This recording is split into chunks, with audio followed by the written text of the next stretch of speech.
Llegó al poder de manera triunfal a mediados del 2019 tras una aplastante victoria. Boris Johnson, el líder de los pro-Brexit en su momento, relevó a Theresa May en el cargo del primer ministro del Reino Unido. Su aire desparpajado lo mostraba tal vez como un político atípico para Downing Street. Dada la coyuntura del Reino Unido y su deseo de retirarse de la Unión Europea lo antes posible, hacía pensar que su cierto carácter de político rebelde era lo que los británicos necesitaban ahora que ese país dejaba el bloque europeo.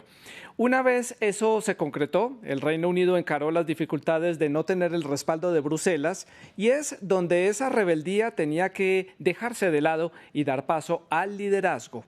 ¿Fue este liderazgo esperado por parte de Boris Johnson? 3 años después, Johnson deja el cargo de primer ministro totalmente desacreditado, criticado, en medio de escándalos.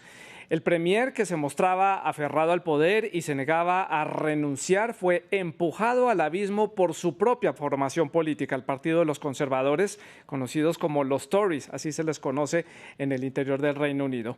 Veamos rápidamente algunos de los hechos principales que han llevado a este escándalo y a esta crisis política en el Reino Unido. Boris Johnson llegó al cargo en 2019, como ya les decía, y se va de él 3 años después. Renunció al liderazgo de su partido, pero ha dicho que hasta que la formación política no elija a un sucesor va a seguir en el cargo de primer ministro. Las primeras críticas en su contra llegaron alrededor de abril del 2021 ante la gestión de la pandemia del COVID-19. Optó por la inmunidad del rebaño, pero el número de contagiados y también de fallecidos que crecía estrepitosamente llevó a que se viera obligado a tener que tomar decisiones ya un poco tarde. Incluso él mismo pasó por una unidad de cuidado intensivo para ser tratado por el COVID-19. En diciembre del mismo año estalla el Partygate, cuando se dan a conocer algunas informaciones, algunos datos, videos, fotografías sobre esas fiestas realizadas en la sede de Downing Street mientras el Reino Unido estaba en confinamiento. Este hecho es considerado como un punto de no retorno, como un parteaguas en su gobierno y en su gestión.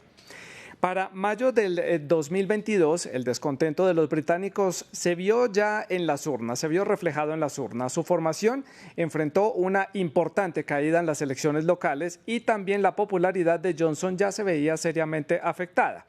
Esto llevó a que un mes después, en junio del 2022, tuviera que enfrentarse a un voto de censura. Logró sobrevivir, pero era un voto de censura de los diputados conservadores precisamente por el escándalo del Partygate. En este punto ya el 40% de los diputados indicaron no tener confianza en el primer ministro. Para julio del 2022 comenzó otro escándalo cuando integrantes de su gabinete se vieron involucrados en un escándalo sexual. La falta de reacción y las explicaciones tardías por parte de Johnson originaron una ola de renuncias, 50 en total de integrantes de su gabinete, y también provocó una enorme presión de su bancada conservadora que llevó a la renuncia al liderazgo del partido y por ende al cargo de primer ministro. ¿Qué sigue entonces ahora para Johnson? ¿Cómo es el Reino Unido que deja la era Johnson?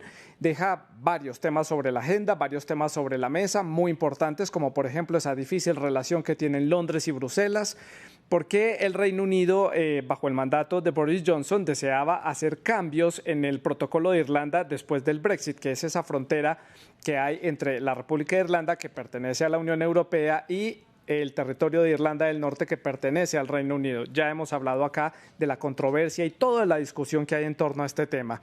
Queda también en la agenda el deseo independentista de Escocia, el apoyo militar del Reino Unido en la guerra de Ucrania, país en donde Boris Johnson, aunque ustedes no lo crean, es extremadamente popular, porque este país ha mostrado el respaldo al gobierno del presidente Volodymyr Zelensky desde el primer día que comenzó la invasión rusa.